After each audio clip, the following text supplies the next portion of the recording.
Dalton की mummy थी बहुत स्ट्रिक्ट। उसने कहा देख, मरते मरते उसने कहा देख भाई डाल्टन, मुझे तू वचन दे कि क्या करेगा आगे 11वीं और 12वीं में जब बच्चे जाएंगे तो उनके इसमें तू क्या करेगा, एक चैप्टर को ऐड करेगा, ठीक है।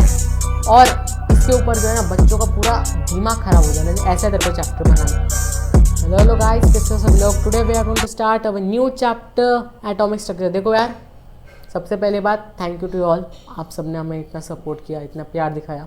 ऑल्सो आज हमारे साथ एक न्यू जनता जुड़ी है जो कि हमारे जूम कॉल की जनता है, ठीक है। सो उनको मैं सबसे पहले हाय हेलो कहना चाहूँगा कि थैंक यू, आपने हमारे ऊपर इतना ट्रस्ट किया कि मैंने गूगल फॉर्म की लिंक दी थी, उसके ऊपर बहुत से लोगों ने अप्लाई किया एंड आज वो सब हमारे साथ जुड़े यहाँ पे। So thank you all. And मेरा इसका फर्स्ट लेक्चर क्यों नहीं आया, तो उसका भी रीज़न हमारी जनता ही है, क्योंकि देखो यार आज फर्स्ट टाइम मैंने इतना सेटअप वगैरह यूज़ किया, मैं फर्स्ट टाइम इतना ड्यूअल मॉनिटर वगैरह सब यूज़ कर रहा हूँ इस वीडियो के लिए स्पेसिफिकली, ठीक है। तो स्टार्ट करते हैं हमारे इस चैप्टर को बिना किसी टाइम वेस्ट किए हुए। तो देखो यार, सबसे पहले आज का हमारा गोल क्या है। सो अपन देखने वाले इसमें डिस्कवरी ऑफ सब एटॉमिक पार्टिकल्स, ठीक है। सब एटॉमिक पार्टिकल्स के यहाँ पे हम डिस्कवरी देखने वाले हैं। ऑल्सो ये चैप्टर बहुत बच्चे कहते हैं कि ये बहुत ही क्या है, बहुत ही डरावना चैप्टर है सर, हम बहुत डर जाते हैं इसके अंदर। डरना नहीं है, 3 चीज़ें याद रखनी है। गिन के 3 चीज़ें, मैं 3 ही चीज़ें बताऊंगा। सबसे पहले इस चैप्टर में होने वाली है लैला मजनू की जोड़ी, ठीक है, हाँ। सेकेंड, इसके अंदर होने वाली है क्या, सीनियर्स की रिस्पेक्ट, इसके अंदर क्या होने वाली है, सीनियर्स की रिस्पेक्ट। एंड थर्ड, बाहुबली का यहाँ पे सीन आने वाला है, कौन सा, हमारा बच्चा नहीं हमारा शासन। तो ये 3 चीज़ें जो है ना यहाँ पे अपन देखने वाले इस चैप्टर में, सिर्फ 3 चीज़ें। तो स्टार्ट करते हैं। सबसे पहले डिस्कवरी ऑफ एटॉमिक पार्टिकल्स अपने इसमें देखने वाले हैं। इंट्रोडक्शन, सबसे पहले एटम क्या होता है। सो एटम क्या है, it is a Greek word, ठीक है, जिसका मतलब होता है इनडिविजिबल। इंडिविजिबल ही नाम रख देते उससे अच्छा, बट नहीं उन्होंने एटम रखा, ठीक है। मतलब क्या होता है, जो कि ऐसी चीज़ जो कि कहने हो फर्दर सब डिवाइड नहीं हो सकती, उसी का अपन एटम कहते हैं, ठीक है। ऑल्सो अब ये जो एटम है ये पहुंचा डाल्टन की मम्मी के पास। अब डाल्टन की मम्मी थी बहुत स्ट्रिक्ट। उसने कहा देख, मरते मरते उसने कहा देख भाई डाल्टन, मुझे तो वचन दे कि क्या करेगा आगे 11वीं और 12वीं में जब बच्चे जाएंगे तो उनके इसमें तू क्या करने का, एक चैप्टर को ऐड करेगा, ठीक है। और इसके ऊपर जो है ना बच्चों का पूरा दिमाग खराब हो जाना, ऐसा तेरे को चैप्टर बनाना है। तो बस डाल्टन भैया ने कहा हाँ माँ मैं आपका वचन पालन करूँगा, एंड उसने दे दिया एटॉमिक थ्योरी। सो सबसे पहले आते हैं हमारे डाल्टन के एटॉमिक थ्योरी। अगर यही नहीं आती थी तो क्या नहीं होता था, हमारा कभी भी ये चैप्टर नहीं आता। एटम की खोज कोई नहीं करता, केमिस्ट्री बनती ही नहीं, फालतू हो जाता सब कुछ, ठीक है। सो देखो मैं अपने आपको यहाँ पे पहले थोड़ा स्मॉल साइज में कर लेते हैं, ठीक है। आ जाओ भाई, सी बेटा यहाँ पे the salient features of atom of this theory, यानी इस थ्योरी कुछ ऐसे फीचर्स देख लेते हैं। सबसे पहले each element is composed of extremely small particles, जिसको अपन एटम्स कहते हैं। Atoms of same elements are similar and atoms of different elements are different, मतलब they are not similar। यानी क्या, मान लो मेरे पास कुछ, देखो यहाँ पे पैसे, अब ये जो एलिमेंट है, ये एलिमेंट के जो एटम्स है ये सबके सब क्या रहेंगे, सेम रहेंगे। ऑल्सो मेरे पास ये एक और एलिमेंट है, मान लो ये आयन है, एंड ये कुछ, इसको अभी सिल्वर मान लेते हैं, चांदी, ठीक है। इसके अंदर सारे के सारे क्या रहेंगे, सिल्वर के एटम रहेंगे।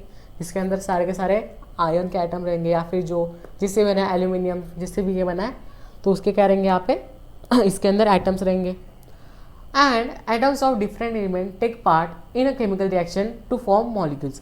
देखो यहाँ पे ना जो लॉ ऑफ कांस्टेंट प्रोपोर्शन है यहाँ पे ये बता रहा है, यहाँ पे क्या करेंगे, ये बता रहा है यहाँ पे कि जो एटम्स रहेंगे किसी भी, अगर वो केमिकल रिएक्शन में पार्ट ले रहे तो उनका क्या रहेगा, कांस्टेंट प्रोपोर्शन रहेगा, ठीक है। वो उसका कुछ ही जो है क्या रहेगा, अमाउंट रहेगा। जैसे आप लेमोनेड बना रहे हो, वो क्या है, वो कांस्टेंट प्रोपोर्शन है। मान लो कोई शुगर फ्री बनता है और आप डाल दो उसके अंदर 10 चम्मच शक्कर, क्या वो पी पाएगा, वो उधर ही मर जाएगा, उसका खून निकल के आ जाएगा। और एक और बंदा है मेरे जैसे, फुल कुछ डाइट वाइट नहीं, सिर्फ जिम जाता है, ठीक है, और उसको तुमने दे दिया नींबू चबड़ और उसके अंदर डाल दी 10 चम्मच शक्कर, मैं खाऊंगा नहीं, मैं नहीं पूछूंगा। मैं बोला भाई मैं डाइट पे हूँ अभी, मैं 5 या फिर 2 चम्मच जो है आप मेरे इसमें डाल दो बस शक्कर, ठीक है। Also atoms are rearranged in chemical reaction. देखो mass of conservation of mass का यहाँ पे रूल लग रहा है। Atoms are rearranged in chemical reactions to form product. Atom का यहाँ पे रीअरेंज होता है सिर्फ, जैसे law of conservation of love यहाँ पे होता है, तुमको पता ही होगा। Love can neither be generated nor be destroyed, it can be transfer from one Babu to another बाबू by loss of some time, money and data. भी फ़ोन का डेटा यूज़ होता है, ठीक है। तो देखो यार, बस यही चलते रहता है। एटम्स का भी वही सिंपल फंडा है। देखो तुम कभी इस बंदी के साथ थे तो वो बंदी तुमको छोड़ के तुम्हारे साथ एक और बंदी दूसरी आ जाएगी, तुम रिप्लेस कर लोगे, और वो बंदी किसी अलग बंदे को क्या कर लेगी, रिप्लेस कर लेगी। तो यहाँ पे क्या होता है, सिर्फ रीअरेंजमेंट हो रही है, ठीक है।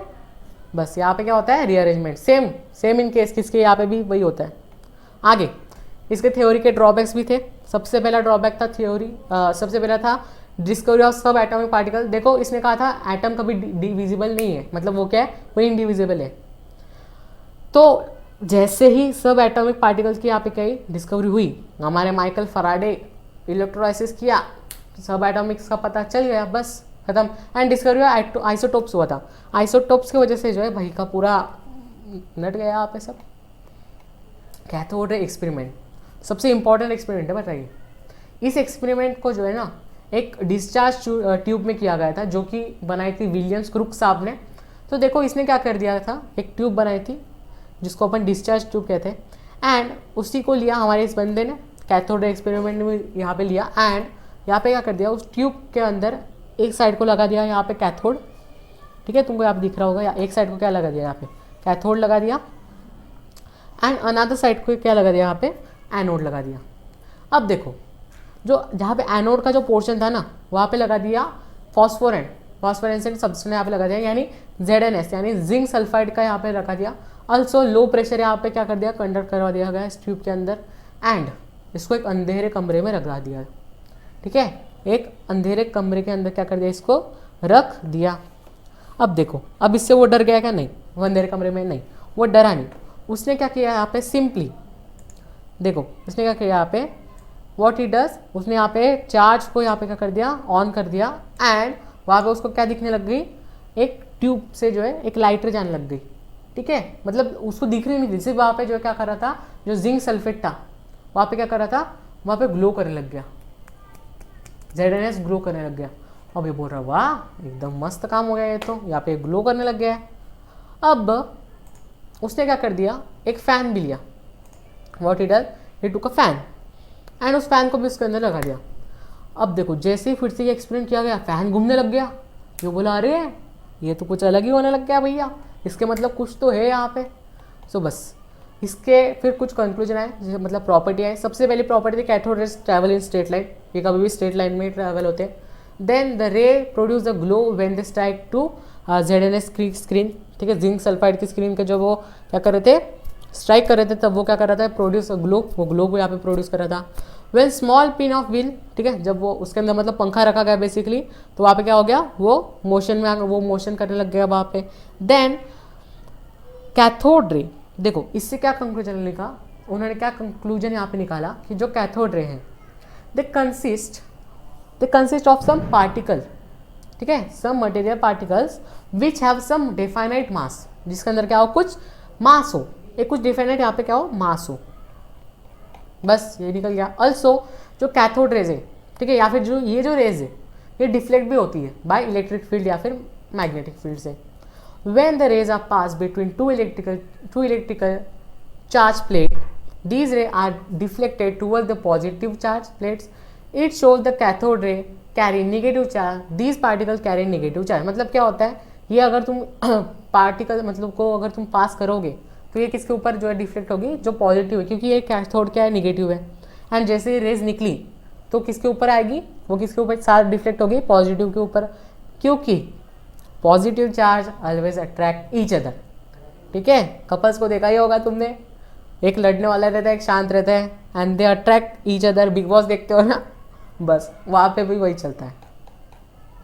देखो ये है ना, टीवी में भी बहुत इंपॉर्टेंट था तुम्हारे जो पुराने, अगर तुम NCERT पढ़ोगे, अगर तुमने अभी पढ़ी होगी कभी, तो वहाँ पे तुमको दिख रहा होगा जो पुराने। अब देखो अभी तो कुछ ऐसे ही रहते हैं, अभी टीवीज़ कुछ ऐसे ही रहते हैं, ठीक है, ये मेरा सेकंड मॉनिटर है मान लो। अब टीवीज़ क्या है, पतले हुए, टीवी क्या हो गया, पतले हो गए। पहले उस वक्त है ना वो ऐसे वो डब्बे टीवी रहते थे, वो ऐड भी आती थी, वो मेरे को याद नहीं आ रही है, डब्बा है डब्बा अंकल का टीवी डब्बा, तुम गारंटी देखी होगी। तो उस टाइप के टीवी थे। तो अगर तुम्हारे घर पे भी हो सकते हैं अभी भी, तुमने अगर अपने पापा से पापा एक बार दिखा दो, तुम गूगल पे भी चेक कर सकते हो ओल्ड टीवीज़, तो वहाँ पे ना तुमको ऐसी स्क्रीन दिखती थी। जैसे देखो, अगर मैं आपको यहाँ देखो भाई थोड़ा सा छोटा हो जाता है, ठीक है, हाँ देखो तुमको यहाँ पे स्क्रीन दिख रही है, ये आई होप तुमको स्क्रीन दिख रही होगी। तो ये स्क्रीन जो है ना, ये टीवी के अंदर ऐसे काम, अगर तुमने कभी टीवी को खोला होगा, उस टीवी को देखो, मैंने बहुत खोला है उन टीवी को, ऐसे ऐसे टीवी को मैंने बहुत खोला है। तो मैंने क्या किया, उसको टीवी को खोला एंड देखा, अरे ये तो कुछ अलग ही दिख रहा है यहाँ पे, वो कुछ इसी शेप का जो है यहाँ पे बना रहता है।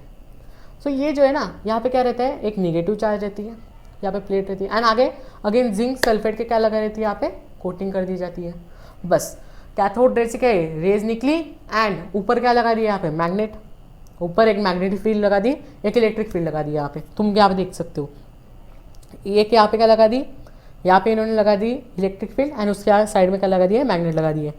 अब क्या होने लग गया, रेज डिफ्लेक्ट होने लग गई, रेज क्या हो गई, डिफ्लेक्ट हो गई एंड जैसे ही डिफ्लेक्ट हुई क्या आ गया, तुम्हारे सामने कार्टून चालू हो गया, ठीक है। एंड समटाइम्स जो है ना, ये क्या होता है, कभी ये खराब हो गया तो कुछ टीवी का पार्ट दिखता नहीं है, जैसे ऊपर ब्लैक ब्लैक हो जाता है या फिर नीचे से कभी ब्लैक हो जाता है, कि अभी सामने से जो ब्लैक हो जाता है, तुमने देखा होगा ऊपर नीचे दिखता है सिर्फ। तो ये क्यों होता है, ये समटाइम कुछ ज़्यादा डिफ्लेक्शन हो जाता है, कभी नॉर्मल रहता है, कभी ज़्यादा हो जाता है, कभी कम हो जाता है, ऊपर से नीचे सीधा सीधा पॉइंट करती है।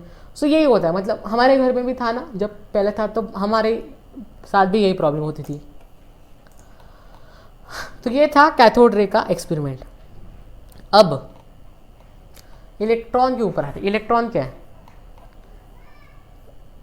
इलेक्ट्रॉन नहीं, उससे हाँ चलो अब ये एनोड रे एक्सपेरिमेंट पे आते हैं। ये गोल्डस्टीन के द्वारा किया गया था। देखो डिस्कवरी ऑफ प्रोटॉन यहाँ से शुरू होती है। देखो क्या कर दिया गया, एक साइड पे कैथोड प्लेट, अगेन सी यहाँ पे क्या कर दिया, कैथोड प्लेट को जो है यहाँ पे रख दिया गया एंड सेकेंड यहाँ पे क्या कर दिया, एनोड को रख दिया गया, ठीक है, एक तरफ कैथोड को एंड दूसरी तरफ एनोड को। देखो अभी मैं बड़ा हो गया यहाँ पे, ठीक है।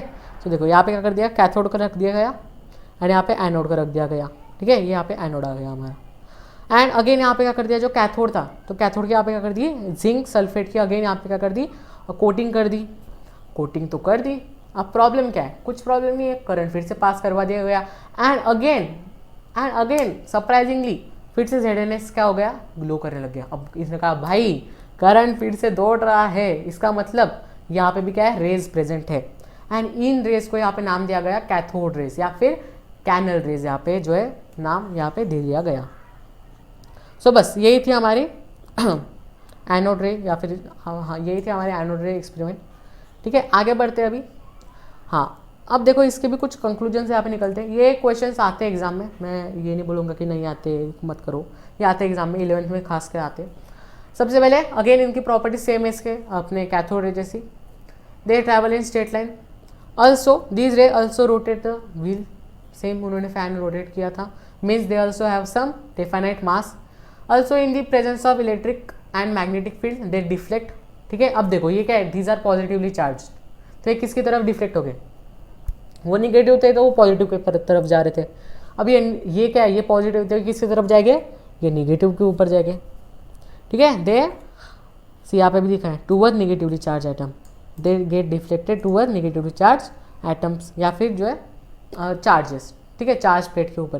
Then the rays produce a glow when they strike the zinc sulphide screen, again यहाँ पे वही सेम प्रॉपर्टी यार, वही तो है, सिर्फ चार्ज यहाँ पे चेंज हो रहा है।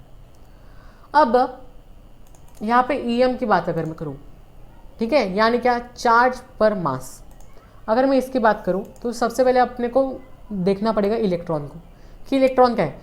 सो इलेक्ट्रॉन जो नाम है वो हमारे स्टोनी भैया ने यहाँ पे दिया था, ठीक है, इनका नाम कहीं दिया ही नहीं है, बट स्टोनी तुम याद रखो, स्टोनी भैया ने दिया था।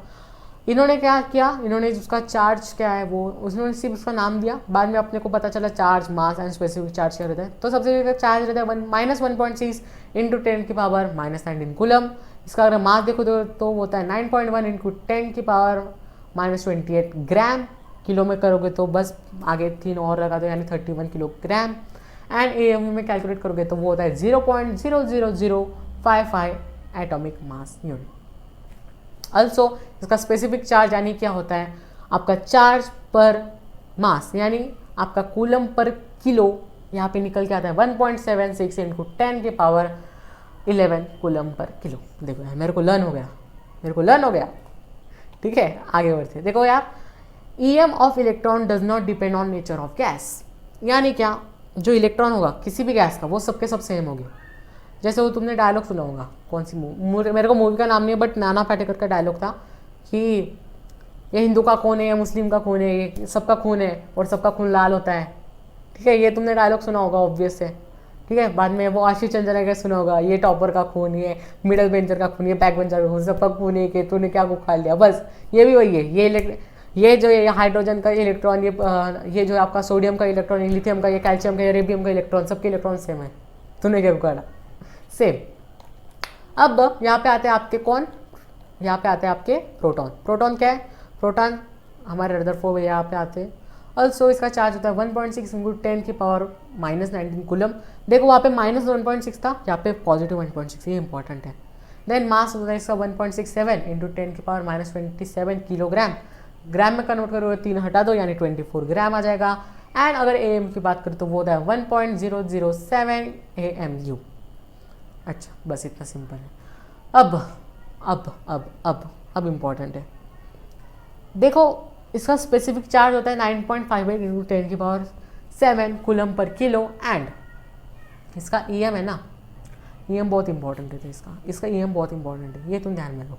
मैं अभी कुछ नहीं बताऊंगा, इसका EM बहुत इंपॉर्टेंट है, इतना ध्यान रखो। देन आते हैं हमारे न्यूट्रॉन। ओके, न्यूट्रॉन के अंदर आते हैं हमारे जेम्स स्टैंडविक, उन्होंने इसको इंट्रोड्यूस किया। सबसे पहले चार्ज होता है इसका 0, न्यूट्रॉन के ऊपर कोई चार्ज नहीं था, बट इसका मास होता है 1.675 इंटू 10 की पावर -27। देखो तुमने प्रोटॉन का देखा, उसका कितना था 1.672, इसका 75। देख रहे हो, थोड़ा सा करस्पॉन्डेंस है। ठीक है, थोड़ा सिमिलर है। इसका AMU भी थोड़ा बहुत ही सिंपल है। उसका जो था 1.007 था, इसका 1.008 है। देखो तुम यहाँ पे देख सकते हो। अल्सो यहाँ पे क्या है, इसके पास कोई चार्ज नहीं था, बट इसके पास क्या रहता है, मास रहता है। एंड इसका स्पेसिफिक चार्ज क्या रहेगा, ऑब्वियसली 0 रहेगा। अब कंक्लूजन क्या निकलता है, अपन ने इतना सब कुछ डिस्कस किया, इसका कंक्लूजन यही निकलता है कि सिंबल चार्ज, मास और स्पेसिफिक चार्ज तुमने क्या क्या रटे, तो बस ये रट लो तुम। तुम्हारा एग्जाम में नहीं होगा फिर भी ये सिर्फ वैल्यू रटना है। ठीक है, ये इंपॉर्टेंट है। अब देखो सब एटॉमिक पार्टिकल्स, सबसे पहले आते हैं आपके अल्फा पार्टिकल्स। देखो इसके अंदर जो है 2 प्रोटॉन्स रहते हैं, 2 न्यूट्रॉन्स रहते हैं। एंड जो आपके प्रोटॉन्स रहेंगे ना, जो आपके प्रोटॉन्स रहेंगे वो यहाँ पे 2 ही रहेगी। ठीक है, एंड इसका मास 4 रहेगा। इसका मास कितना रहेगा, 4 रहेगा। एंड इसके बाद इलेक्ट्रॉन 0 रहते हैं। इलेक्ट्रॉन कितने रह गए, हमें 0 रह गए। चार्ज इनका रहेगा 2 इंटू 1.6 इंटू 10 की पावर -9 कूलम। मास इंटू 4 कर दो, बस सेम ही रहेगा। एंड EM भी जो है क्या रहेगा, यहाँ पे सेम ही रहेगा। देखो यहाँ पे कितना था 9.58 इंटू 10 की पावर -7, यहाँ पे क्या 4.79 इंटू 10 की पावर 7। ये इंपॉर्टेंट है, बस इतना था। अब कुछ क्वेश्चन करते हैं, फिर बाद में थोड़ा मॉडल्स का देख लेंगे एंड फिर थैंक यू कर देंगे आपको। चलो आ जाओ, क्वेश्चन देखते हैं। सबसे पहले arrange the following in decreasing order of the specific charge. देखो ये क्वेश्चन बार बार रिपीट होता है, इंपॉर्टेंट है कि इसलिए रिपीट होता है। इसका सिंपल आंसर है, तुमको EM कैलकुलेट करना है इसका। बच्चे इसमें क्या क्या निकालते हैं, बच्चे बोलते हैं अल्फा बड़ा है तो अल्फा को पहले लिखेंगे, देन अपने को प्रोटॉन पता है, फिर आएगा न्यूट्रॉन, फिर लास्ट में इलेक्ट्रॉन। बच्चे ऊपर नेगेटिव साइन देखते नहीं, ये कन्फ्यूज़ करने के लिए लगा रहता है। ठीक है, ये जो लगा रहता है ना यहाँ पे, ये कन्फ्यूज़ करने के लिए लगा रहता है। तो क्या करोगे तुम, बस उनका EM निकालो, उनका स्पेसिफिक चार्ज निकालो। EM ऑफ इलेक्ट्रॉन कितना रहेगा 1/136 यानी 1836 सॉरी। तो अगर तुम इसको डिवाइड करोगे तो वो होता है 1836, वही आंसर आएगा। अगर तुम EM ऑफ प्रोटॉन निकालोगे तो वो होता है 1, न्यूट्रॉन निकालोगे तो वो होगा ऑब्वियसली 0 ही रहेगा। अगर अल्फा पार्टिकल्स का निकालोगे तो वो होगा हाफ। तो अगर तुम इसको डिक्रीजिंग ऑर्डर में लगाओगे तो क्या आंसर आएगा, इलेक्ट्रॉन, देन आपका कौन सा आएगा, then proton, then alpha particles and last में न्यूट्रॉन। ये इंपॉर्टेंट है। अगर तुमको जो है इसको इंक्रीजिंग ऑर्डर में बोला होगा, तुम सबसे पहले किसको लिखोगे, अल्फा पार्टिकल्स, देन न्यूट्रॉन। नहीं, गलत बोला मैंने, ऐसे बच्चे गड़बड़ करते हैं, 0 फिर हाफ, ऐसा नहीं करना है। सबसे पहले कौन सा आएगा आपका neutron, then alpha particles, then proton and last किसका आएगा, न्यूट्रॉन। ये होगा इंक्रीजिंग ऑर्डर ना। डिक्रीजिंग क्या आ जाएगा, वो हो जाएगा आपका इलेक्ट्रॉन, प्रोटॉन, देन आपका alpha particles and then neutron. ये इंपॉर्टेंट है। Calculate the ratio of specific charge of proton and alpha particle. Same specific charge अभी आपने निकाला, प्रोटॉन का होता है 1, अल्फा पार्टिकल होता है 1/2। अगर तुम इसका रेशियो निकालोगे यानी 1/1 करोगे तो आंसर क्या आ जाएगा, 1 से 1 इधर आ जाएगा, 2 ऊपर चला जाएगा यानी 2:1 आंसर आ जाएगा। देखो सिंपल है बहुत, दिख रहा होगा तुमको, हाँ देखो 2:1 यहाँ पे आंसर आ जाएगा। अब एटॉमिक मॉडल्स को देखेंगे तो सबसे पहले ये देखो, जो डाल्टन भैया थे ना, उनकी मम्मी ने कसम दी थी, भैया बेटा कुछ बड़ा करना है, कुछ बड़ा करना है, ठीक है। बस वो संदीप माहेश्वरी के सेशन में गए और उन्हें कुछ बड़ा कर दिया, बड़ा business.com यहाँ पे खोल दिया। नहीं, यहाँ पे ऐसा नहीं हुआ। जो हमारे डाल्टन भैया थे, ये जो हमारे डाल्टन भैया थे, मैं फिर से छोटा हो जाता हूँ, तो उन्होंने क्या कर दिया, थॉमसन्स मॉडल यहाँ पे दिया, ठीक है। डाल्टन भैया ने थ्योरी दी एंड उससे क्या क्या निकले, थॉमसन मॉडल निकला, रदरफोर्ड मॉडल निकला, देन बोर मॉडल निकला, देन वेव मैकेनिक मॉडल निकला भैया, क्वांटम नंबर्स का मॉडल निकला, देन इलेक्ट्रोमैग्नेटिक वेव थ्योरी यहाँ पे दी गई, प्लैंक्स क्वांटम नंबर दिए गए, देन डॉबर्गी कॉन्सेप्ट निकला, हाइजेनबर्ग अनसर्टेनिटी कॉन्सेप्ट निकला। सोचो अगर ये डाल्टन ने ये फालतूपना नहीं किया होता ना, अगर ये कसम वसम अगर इसने क्या नहीं की होती, अगर इसने कसम फॉलो नहीं की होती तो ये क्या करता, आज ये निकलता ही नहीं कुछ, ये कुछ निकलता ही नहीं यार, अपन बच जाते यार। लेकिन छोड़ा, अभी उसने अपनी मम्मी का वचन फॉलो किया। अब यहाँ पे आता है आपका थॉमसन मॉडल ऑफ एटम, जो कि 1904 में दिया गया था। जे थॉमसन के द्वारा थॉमसन मॉडल यहाँ पे दिया गया था। सबसे पहले आता है कि atom is positively charge sphere. उसने कहा कि ये क्या है, जिससे स्फीयर, ये क्या है, स्फीयर, एंड इसके अंदर जो इलेक्ट्रॉन्स है आर एम्बेडेड इन टू इट, यानी क्या, इसके ऊपर इलेक्ट्रॉन से बिखरे हुए रहते हैं, ठीक है। एंड इसके ऊपर जो चार्ज है यानी जो मास रहेगा इस एटम का, वो क्या है, ये स्प्रेड है, ये यूनिफॉर्मली यहाँ पे क्या रहता है, स्प्रेड रहता है।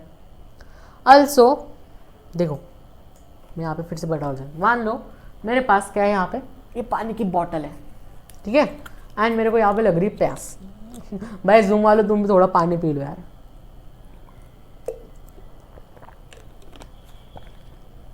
Thank you. अब देखो दिखेगा क्या यहाँ पे, परफेक्ट दिख रहा है ना। मान लो ये क्या है, दिस इज स्फीयर शेप, ये क्या है, ये स्फीयर शेप। अब इस स्फीयर शेप के ऊपर क्या लगा दिए गए, इलेक्ट्रॉन लगा दिए गए। स्फीयर शेप के ऊपर क्या है, इलेक्ट्रॉन लगा दिए गए, एंड इसके ऊपर क्या है, मास क्या आएगा, सेम आ जाएगा। इसलिए ये किसने बोला, ये हमारे थॉमसन भैया ने बोला। या फिर आपके पास तरबूज होगा, अगर आपने कभी जिंदगी में कभी उसको काटा होगा तो यू नो, अगर आपने उसको अगर कभी बीच में काटा ना, तो उसके बीज ऊपर ऊपर ऊपर ऐसे लगे रहते हैं। तो वो जो बीज है ना भैया, वो जो बीज रहते हैं वो होते आपके इलेक्ट्रॉन्स, वो क्या रहते हैं, वो रहते आपके इलेक्ट्रॉन्स। एंड क्या आवाज आ रही है, क्या हुआ, मेरे तरफ से क्लियर है भैया, बेटा मेरे तरफ से सब कुछ क्लियर है। आवाज आ रही है बाकियों को, शिखर भैया आवाज आ रही है, शिखर आ रही है ना, हाँ भाई। अभिनव तू तेरा नेटवर्क थोड़ा दुरुस्त कर ले भैया, ठीक है। देखो अगेन आ जाते हैं अपने टॉपिक की इधर। तो इसको जो है अपन ने क्या कहा यहाँ पे, इसको अपन ने वाटरमेलन मॉडल भी कहा, या फिर प्लैंक्स क्वांटम मॉडल भी जो है यहाँ पे कहा गया है इसको बाद में। तो देखो इसको क्या कहा गया यहाँ पे, वाटरमेलन मॉडल कहा गया, एंड प्लम पुडिंग मॉडल यहाँ पे कहा गया। एंड इसी के साथ बढ़ते हैं अपन आगे, एंड इसके निकाले लोगों ने ड्रॉबैक्स। इसने बोलते निकल ले, सबसे पहले हम मेरा ड्रॉबैक निकलता है, it could explain the stability of atom. ये स्टेबिलिटी ही नहीं बताता यार, एटम कैसे स्टेबल होगा, इसमें इलेक्ट्रॉन बिखरे हुए हैं, कोई भी अपने मन से नहीं जा रहा है आ रहा है, क्या कुछ भी बता रहा है यार तू। Then mass of atom is considered to be uniform spread over the atom. देख इसके वजह से क्या कर रहा है, मतलब अगर किसी एटम के ऊपर मास अगर स्प्रेड होगा यूनिफॉर्मली, तो इलेक्ट्रॉन्स भी तो अच्छे से होने चाहिए ना। तू बोल रहा है इधर उधर पड़े रहते हैं क्या, ये तो गलत है। Then it is a static model, फालतू मॉडल था, मैं बोल रहा हूँ फालतू मॉडल था। अब इसके भी जो है ना, इसके सीनियर यहाँ पे आए, कौन है यहाँ पे, इसके सीनियर आए, एंड इसके सीनियर ने ली थोड़ी। अब अपन उसको देखेंगे अगली लेक्चर में। तो फॉर दैट रीज़न तुम लोग करना पड़ेगा हमारे चैनल को सब्सक्राइब, ठीक है। एंड हमारे जूम वालों को जो है कल फिर से ज्वाइन करना पड़ेगा, तो जूम वालों कल फिर से ज्वाइन कर लेना। तो आज का यहाँ पे सेशन यही समाप्त करते हैं, ठीक है। तो तब तक के लिए पढ़ते रहिए। जय हिंद, जय भारत, डिजिटलाइज इंडिया, ठीक है। चलो यार, वंदे मातरम, चलो बाय बाय।